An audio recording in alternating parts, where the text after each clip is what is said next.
Today we are going to discuss one of the very important topic of the laser, that is the components of the laser. तो through laser आपको अगर सबको बनाना है तो उसके कौन कौन से कंपोनेंट रहते हैं, please discuss those component in brief. Now as stated here on the board, you can see that this is the complete laser in which the basic thing is the active medium in which there are certain active centers जिनके stimulated transition से laser beam निकलेगा. उसके बाद में laser beam को बहुत intense, बहुत unidirectional, monochromatic, coherent, less divergent ऐसा बनाने के लिए एक रेजोनेंस कैविटी बनाई गई है. रेजोनेंस कैविटी में क्या होता है कि एक्टिव मीडियम के लेफ्ट साइड में 100% रिफ्लेक्टिंग मिरर आप रखते हैं और राइट साइड में एक पार्टली रिफ्लेक्टिंग मिरर रखते हैं और इस तरीके से इनको डिजाइन किया जाता है कि अलोंग वन एक्सियल डायरेक्शन सारे के सारे स्टिमुलेटेड कंडीशन ओरिएंट किए जाए. और यहाँ पर पॉपुलेशन इन्वर्शन की स्केल ऑपरेट करने के लिए एक्सटर्नल पंप एजेंट लगाया जाता है.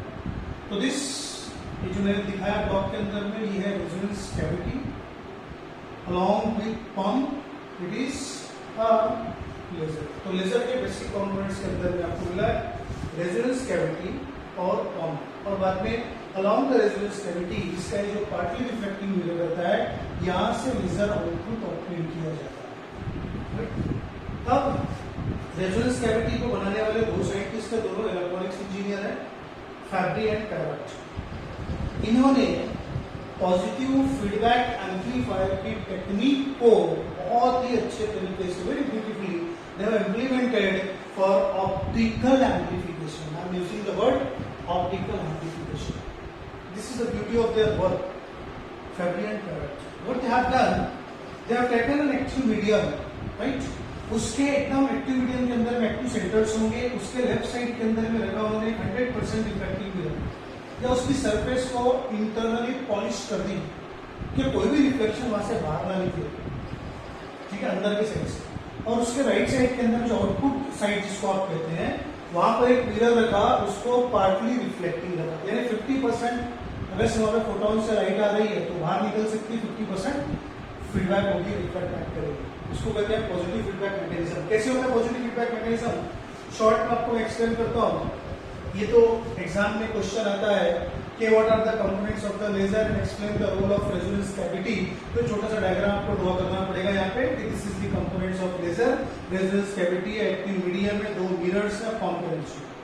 उसके बाद में डिटेल में आपको एक्सप्लेन करना पड़ता है कि कैसे लाइट का एम्प्लीफिकेशन होता है रेजोनेंस कैविटी के अंदर. Why the name resonance cavity is given to this Fabry-Perrott resonator. इसको रेजोनेटर क्यों बोला जाता है? You know, resonance is a condition in which the frequency or fundamental frequency of an object is equal to the frequency of the external agent under which it is oscillating. कि कोई जब force oscillation करता है किसी external periodic agent के against कोई object, जब उसका फंडामेंटल फ्रीक्वेंसी उस एक्सटर्नल फ्रीक्वेंसी के बराबर हो जाता है तो जो ऑब्जेक्ट रहता है वो मैक्सिमम एम्पलीट्यूड के साथ में वाइब्रेट होता है. That is called as resonance. यहाँ पर रेजोनेंस कैसे आती है ये हम अच्छे से I will try to explain to you. I will try to explain to you in a better way, right? तो listen and see carefully what is happening. तो बेसिक जो वर्किंग आपको यहाँ पे एक्सप्लेन करनी है वो एक्सप्लेन करनी है रेजोनेंस कैविटी की. तो इसमें जैसा आपको बता रहा था कि Fabry and Perot electronics engineers थे, उन लोगों ने पॉजिटिव फीडबैक एम्पलीफायर का मैकेनिज्म यहाँ पे यूज किया. तो let us see positive feedback amplifier का मैकेनिज्म कैसा है. इसको आपको अपने नोट्स में या सिलेबस में डालने की जरूरत नहीं है, इसी आपको समझाने के लिए बता रहा हूँ मैं कि एक सर्किट है, एक डिवाइस है जिसे आप कहते हैं amplifier, right? This is your amplifier. इसका काम क्या है? यहाँ पे अगर से आप कुछ इनपुट दे रहे हैं, यहाँ पे अगर से आप कुछ इनपुट वोल्टेज दे रहे हैं, इधर से आप इसको यहाँ से कैसे आप उसको इनपुट वोल्टेज दे रहे हैं, तो एम्पलीफायर क्या करता है, इस इनपुट वोल्टेज को यहाँ पर बढ़ा देता है. एम्पलीफायर क्या करता है, इनपुट वोल्टेज की मैग्नीट्यूड को, उसके एम्पलीट्यूड को बढ़ा देता है. This is called as amplifier. तो मेरे पास जो एम्पलीफायर है ऐसा, इसका गेन है 10, मतलब ये इनपुट अगर से हम 1 वोल्ट 1 देंगे तो आपको आउटपुट 10 कर देगा, उसका गेन है 10. मैंने क्या किया, आउटपुट का थोड़ा सा क्वेश्चन जो लिया, यहाँ पर एक छोटे से डिवाइस को फीडबैक डिवाइस मैंने यहाँ पे लगाई है. फीडबैक डिवाइस है वो इस आउटपुट के थोड़े से फ्रैक्शन को क्या करेगा, इनपुट के साथ में मिक्स कर देगा। तो क्या होगा आपको देखना, part of output is mixed with this input. एक एग्जांपल से आपको समझाऊंगा, अच्छे से समझाऊंगा। पॉजिटिव फीडबैक यहाँ पे आपने एक एसी वोल्टेज दे दिया सपोज 1 वोल्ट का, आपका एम्प्लीफिकेशन 10 टाइम्स कर रहा है, आपको मिला यहाँ पे 10 वोल्ट, यहाँ पे क्या मिलेगा आपको 10 वोल्ट, आउटपुट मिला आपको 10 वोल्ट। अब ये 10 वोल्ट पूरा यहाँ पे आया, इसने क्या किया, फीडबैक सिस्टम ने 10 वोल्ट को रिड्यूस किया फिर से 1 वोल्ट के अंदर में। रिड्यूस करने के बाद इस 1 वोल्ट को ये लाइट पे लाके डाल दिया, पहले से 1 वोल्ट था, इधर से 1 वोल्ट और आ गया, दोनों सेम फेज में रहेंगे। अब यहाँ पे आपका जो इनपुट हो गया वो हो गया 2 वोल्ट, कितना हो गया, ये एक का एक इससे मिला के दिया, इस यहाँ से भी 1 वोल्ट और ये करे 2 वोल्ट हो गया, 2 हुआ, फिर एम्पलीफायर के अंदर में आएगा, इसका गेन 8 है, तो यहाँ पे 2 का कितना हो जाएगा, आपको 2 का 20 हो जाएगा, 20 पॉजिटिव हो जाएगा। इनपुट आपने एक ही एम्पलीफायर दिया, एक ही वोल्ट दिया होगा। ये फीडबैक लगाने से जो पहले 1 से 10 मिला था, इसका 10% अगर इसने यहाँ फीडबैक कर दिया तो मुझे फिर से 1 का 20 वोल्ट मिल जाएगा। अब इसका 10% यहाँ पे गया 2 वोल्ट, यहाँ पे आके 1 प्लस 2 ये हो गया 3 वोल्ट, यहाँ पे आपको मिलेगा 30 वोल्ट। इसका एम्प्लीफिकेशन 30 वोल्ट यहाँ से फीडबैक हुआ, यहाँ पे हो गया 3 वोल्ट, यहाँ से कहा गया 4, यहाँ पे हो गया 4, यहाँ पे हो गया 40 वोल्ट। अब अगर इसकी मैक्सिमम आउटपुट लिमिट अगर से 100 वोल्ट है, आउटपुट मैक्सिमम आउटपुट किलो डब्बा है, ये जो सर्किट है 100 वोल्ट अगर से दे सकता है, तो विद इन 10 साइकिल्स, ये 10 फीडबैक के साइकिल के अंदर में आपको 1 वोल्ट से यहाँ पे कितना मिल जाएगा, 100 volt. This is called as positive feedback mechanism and it is working with electronic circuits. ये दोनों साइंटिस्ट इलेक्ट्रॉनिक्स इंजीनियर थे, यही टेक्निक को यहाँ पर यूज किया। कैसे यूज किया, ये देखिए कि यहाँ पे जितने भी ट्रांजिशंस होंगे स्टिमुलेटेड, सबको वो अलाउ करेंगे, वो लेफ्ट से राइट जाएंगे। जब वो लेफ्ट से राइट जाएंगे, सपोज 10 फोटॉन निकले, 5 बाहर निकल जाएंगे, 5 फीडबैक होंगे। फिर वो 5 फीडबैक अपने रास्ते में आएंगे, तो यहाँ पे क्या होगा आपको बताऊंगा, 5 यहाँ पे आएंगे, यहाँ से रिफ्लेक्ट हो जाएंगे पूरे 5 के 5 वापस, फिर ट्रांजिशन होगा, 10 हुआ था 15 हो जाएंगे या 20 हो जाएंगे, 20 में 10 बार हो जाएंगे, फिर 10 अंदर आए। अभी आपको एक्सप्लेन करता हूँ डिटेल में, ये पॉजिटिव फीडबैक का मैकेनिज्म विदाउट एनी इनपुट कैसे ऑप्टेन किया। यहाँ पर आपने एक इनपुट किया, 1 वोल्ट 100 वोल्ट तक आप कर सकते हैं without any additional voltage, without anything, by simply providing 10% feedback from the output. If the gain of the amplifier is 10, 10 गुना कर देता है, तो उसका 10% आप जब ऑटोमेटिक सर्किट चलेगा या with in a second, with in a fraction of second आपको 100 वोल्ट मिलेगा। ये उसकी सैचुरेशन लेवल है, इसके ऊपर ये काम नहीं करेगा, 100 वोल्ट आपको कंटिन्यूअसली यहाँ पर मिलेगा। और ये बहुत सारे एम्पलीफायर के अंदर में हम जो यूज करते हैं एम्पलीफायर्स, कि हमारी वॉइस है, इतना सा मैग्नीट्यूड है, इतना बड़ा इस्तेमाल हो रहा है, इतना बड़ा मीटिंग हो रहा है, बाहर तक एम्पलीफायर से आप लगा दिया हमारी आवाज है। इट इज एम्पलीफायर डिवाइस क्या करती है, वो लोअर सिग्नल को हायर सिग्नल में कन्वर्ट करती है, लो एम्पलीट्यूड को हाई एम्पलीट्यूड में कन्वर्ट करती है। हमको भी हमारे यूनिट नंबर 3 के अंदर में ट्रांजिस्टर एम्पलीफायर पढ़ना है, उससे मैं आपको बताऊंगा इलेक्ट्रॉनिक सर्किट कैसे यूज होगा। बहरहाल अभी हमको देखना है कि ये मैकेनिज्म, ये दो साइंटिस्ट ने जब लगाया तो यहाँ पर आपको रेजोनेंस कैविटी कैसे काम करती है। तो इसके जो डिफरेंट स्टेप्स हैं यहाँ पे आपको लिखता हूं कि इनिशियली आपको सिस्टम के अंदर में आपको सबसे पहले एब्जॉर्प्शन के प्रोसेस को आपको क्या करना पड़ेगा, एब्जॉर्प्शन को इनिशिएट करना पड़ेगा। इसके लिए आपको एक्सटर्नली इसको पंप करना पड़ेगा। उसके बाद में जब दूसरा होगा तो यहाँ पर होगा स्पॉन्टेनियस एंड स्टिमुलेटेड, दोनों इमिशन होंगे। स्पॉन्टेनियस एंड स्टिमुलेटेड दोनों इमिशंस के अंदर होंगे। स्पॉन्टेनियस इमिशन जो रहेगा रैंडम डायरेक्शन रहेगा, इधर उधर चला जाएगा, निकल जाएगा। हमारे काम का है स्टिमुलेटेड इमिशन। जब स्टिमुलेटेड इमिशन होगा तो थर्ड पार्ट के अंदर में यहाँ पर क्या होगा, यहाँ पर मल्टीप्लीकेशन ऑफ फोटॉन, समझाता हूं आपको मैं, मल्टीप्लीकेशन ऑफ फोटॉन होगा, इससे फोटॉन डेंसिटी बढ़ेगी। एब्जॉर्प्शन के लिए आप क्या यूज करेंगे, आप पंप यूज करेंगे, पंप कंटिन्यूसली यूज होता रहेगा। पंप एनर्जी से एक्टिव सेंटर्स जो रहेंगे वो हायर स्टेट के ऊपर एक्टिवेट होते रहेंगे और पॉपुलेशन इन्वर्शन की कंडीशन को बनाते चले जाएंगे। मैं आपको बताऊंगा कैसे होगा एक के बाद एक, ठीक है। फिर जैसे आप एब्जॉर्प्शन करेंगे तो कुछ जो एक्टिव सेंटर्स रहेंगे अपने आप से फोटॉन को रैंडमली हिट करके नीचे आ जाएंगे और कुछ जो रहेंगे हमारे सेलेक्टेड दो एनर्जी लेवल के बीच में स्टिमुलेटेड इमिशन करेंगे। एक एटम अगर नीचे आएगा तो 2 फोटॉन, फिर आगे होगा 2 एटम और है तो 4 हो जाएंगे, 4 से 8 हो जाएंगे। तो यहाँ पर स्टिमुलेटेड इमिशन होगा, ये एक लाइन पर होगा। फिर हमने क्या किया, स्टिमुलेटेड इमिशन के अंदर 1 से 2, 2 से 4, 4 से 8, 8 16 ये हुआ मल्टीप्लीकेशन ऑफ फोटॉन। फिर हम यहाँ पे चौथे स्टेप में लेंगे फीडबैक। हम क्या करेंगे, फोटॉन का फीडबैक ऑफ फोटॉन हम इसके अंदर मिलेंगे।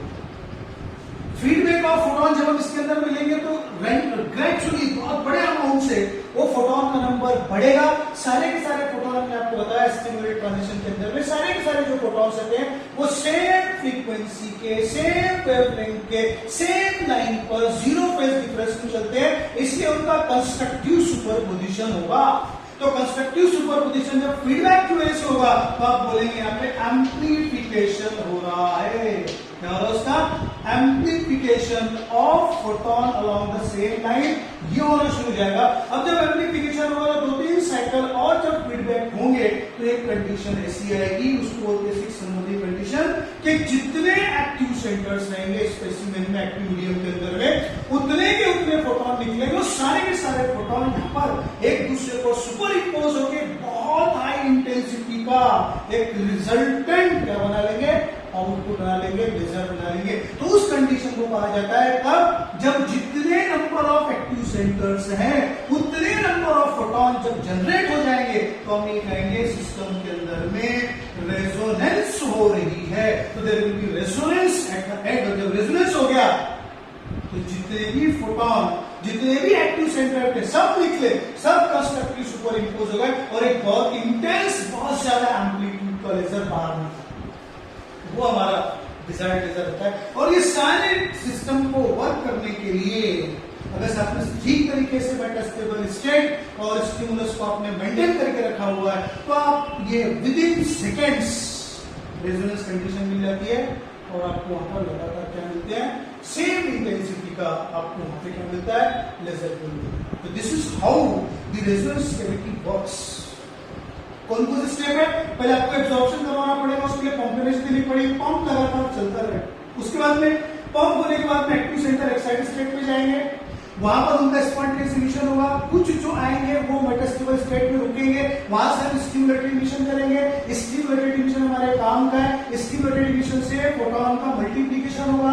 जब मल्टीप्लिकेशन होगा तो वहां से फोटॉन जो रहेंगे सिस्टम से फीडबैक करेंगे। जब फीडबैक करेंगे तो उनका एम्प्लीफिकेशन होगा और एक समय ऐसा आएगा 4, 5, 6, 10 साइकिल जब फीडबैक कंप्लीट होंगे तो जितने एक्टिव सेंटर्स हैं उतने photon highly super impose, constructively super impose होके एक बहुत ही हैवीली इंटेंस आपको बहुत ज्यादा एम्पलीट्यूड की सिंगल बीम देंगे। That condition is called as resonance condition. Okay, तो I am trying to explain you few steps over here कि कैसे होता है। आप देखिए छोटे छोटे से यहाँ पर मैं आपको डायग्राम्स बना के 2-3 सिर्फ आपको एक्सप्लेन करता हूँ ताकि आपको आइडिया जनरेट हो जाए। एक एग्जांपल ले रहा हूं मैं, लेट अस सी कि मेरे पास में एक मटेरियल है, इसके अंदर में let me I am trying to draw here 4x4 ऐसे में, या यहाँ पे सपोज मैंने सिर्फ 12 एक्टिव सेंटर्स दिखाए, एक्सप्लेन आपको लिख रहा हूँ आपको समझाने के लिए। इधर में 100% रिफ्लेक्टिव मिरर लगा दिया मैंने और यहाँ पर लगा हुआ है partly reflective mirror. Resonance cavity मैंने बना दी पार्टली। अब हुआ कैसा, पहला स्टेप बाहर से मैंने हर एक को क्या किया, बाहर से हर एक को पंप करवाया, ये पंप हो गया पहला स्टेप। पहला स्टेप होने के बाद दूसरे स्टेप में क्या हुआ, सेम मटेरियल में पूरा डायग्राम ड्रॉ नहीं करता ताकि आपको ज्यादा समझ में हो। ये पूरे 12 के 12 जो थे सबके सब क्या हुआ, किसी ने स्पॉन्टेनियस इमिशन कुछ किया, ये फिर से 12 ड्रॉ कर रहा हूं मैं। डायग्राम्स पहले आपके सिलेबस में पूरे नोट्स में हो सकता है, मैं आपको दिया हूँ, जो नोट्स आएंगे आप ड्रॉ कर लेंगे। ये हो गया आपका एब्जॉर्प्शन हो गया, ये कुछ स्पॉन्टेनियस इमिशन हुआ और कुछ फोटॉन में एक हुआ, यहाँ पे मैंने दिखाया, एक से फिर 2 दिखाया, 2 से यहाँ पे 4 दिखाया। ये मेरा पार्टली रिफ्लेक्टिव मिरर और ये 100% रिफ्लेक्टिव मिरर यहाँ पर है।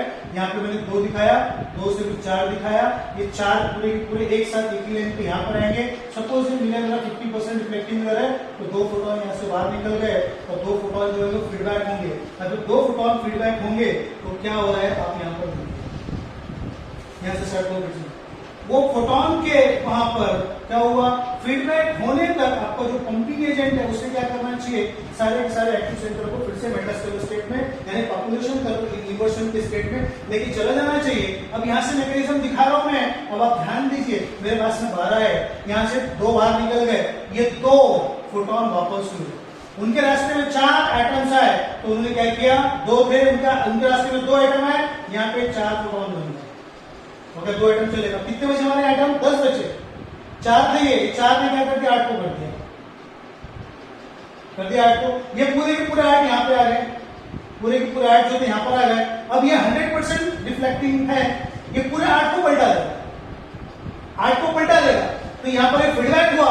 अब जब 8 को पलटा देगा तो क्या होगा, 8 फोटोन हमारे पास में हायर फोटोन डेंसिटी की कंडीशन अच्छी होगी। हमारे पास में 8 है और हमारे अगले डायग्राम के अंदर में क्या हो रहा है, आप ध्यान दीजिए यहाँ पर हमारे पास में 12 थे। अब जैसे वो पलटेंगे, ये देखिए आपके 12 मैंने ड्रॉ कर दिए आइटम्स या एक्टिव सेंटर। जैसे 8 पलटेंगे, उनको 8 ऑलरेडी मिल 8 से 16 हो गए, 16 हो गए।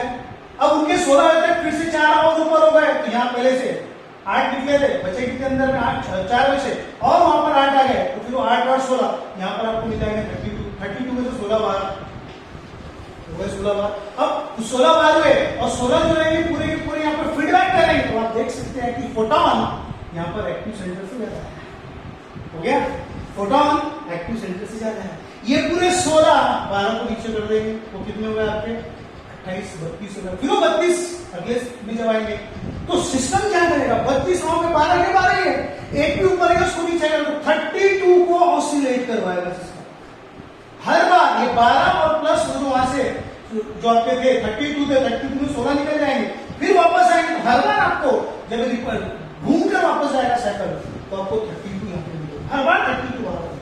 और वो 32 कैसे है, ध्यान दीजिए, ऐसे फोटोन है, ऐसे 32 सब के सब जीरो फेज डिफरेंस में और सब के सब एक लाइन में है। तो सबका सुपर इम्पोजिशन होके ये इतने बड़े एम्पलीट्यूड का एक रिजल्टेंट आपको लेजर बाहर निकलेगा।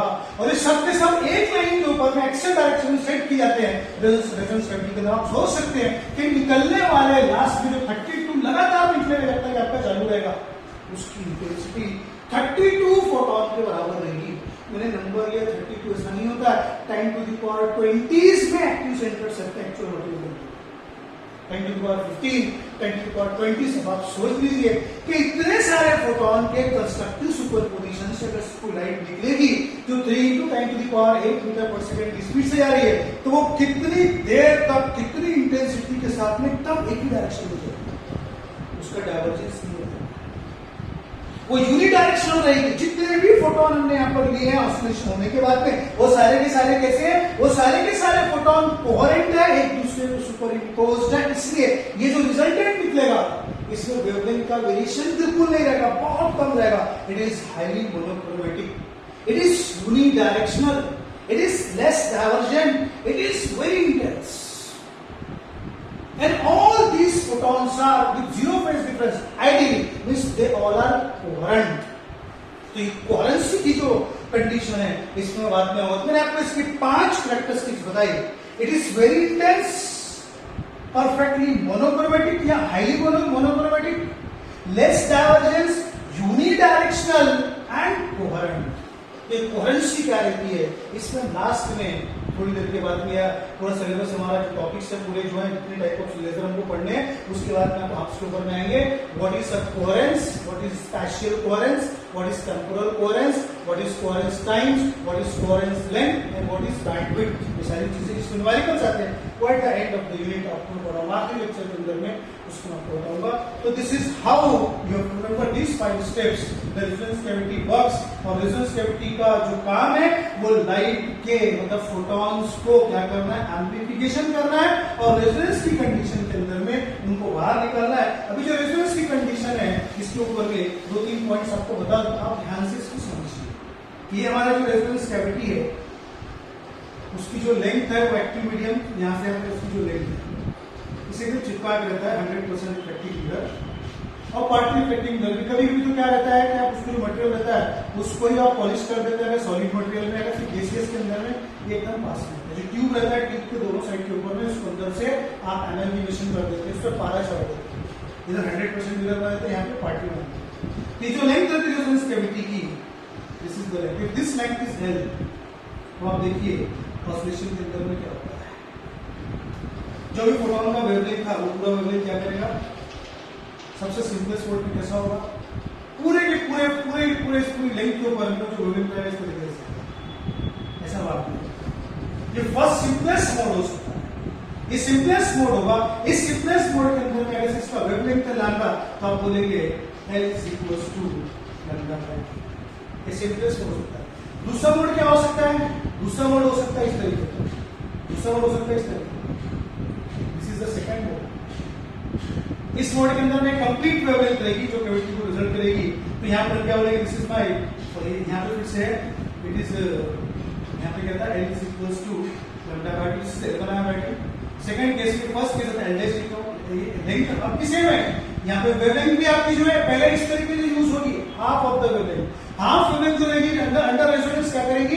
इस पूरी कैविटी को कवर कर लेगी। दूसरा मोड हो गया। तीसरा मोड क्या हो सकता है? तीसरा मोड ये हो सकता है, आप इसके 3 पार्ट कर दीजिए, आपका जो वेवलेंथ लगा उस तरीके से 1 2 3। ये थर्ड मोड आपका रहेगा। थर्ड मोड के अंदर में क्या आएगा? L is equals to 3 lambda by 2। What did you see? L is equals to lambda by 2। Next में आएगा L is equals to lambda, बाद में आएगा 3 lambda by 2। आपको मिल रहा है? आपको मिल रहा है? आपको मिल रहा है? इन जनरल आप लिखेंगे L is equals to n into lambda by 2। First mode में L is equals to 1, तो ये वाला मोड है जो चल रहा है आपका हाफ वेव। सेकंड मोड के अंदर में is equals to 2, तो यहाँ से 2 2 कैंसिल, आपको कंडीशन मिल जाएगी। थर्ड मोड के अंदर में क्या मिल रहा है आपको? is equals to 3। तो ऐसे डिफरेंट ऑसिलेशन के कंडीशंस में यहाँ पे निकलती है। The condition of oscillation is that L should be equal to n times lambda by 2। L should be equal to n times lambda by 2। This is the, जब जब ये कंडीशन होगी आप बोलेंगे वहां पे परफेक्ट ऑसिलेशन या रेजोनेंस कंडीशन के अंदर में आपका जो वहां पे ऑसिलेशन की कंडीशन के अंदर में यहाँ से लेजर जो बाहर निकल, मतलब ये अगर से इस ऑप्टिकल रेजोनेंस इसकी जो लेंथ है, रेजोनेंस कैविटी की जो लेंथ है, इसको अगर से निकलने वाले लेजर की वेवलेंथ लैम्डा बाय 2 लैम्डा या 3 लैम्डा बाय 2 ऐसे यूज करती है, तो आप ये कहेंगे कि वहां पर रेजोनेंस हो रही है, इसके अलावा रेजोनेंस नहीं हो रही। ये कंडीशन है इसके अंदर आपको याद रखना। तो under the resonance condition the cavity length it utilized by the wavelength of emitted laser are related to the equation L is equals to n lambda by 2, where n is the different modes of laser oscillation inside the resonance cavity.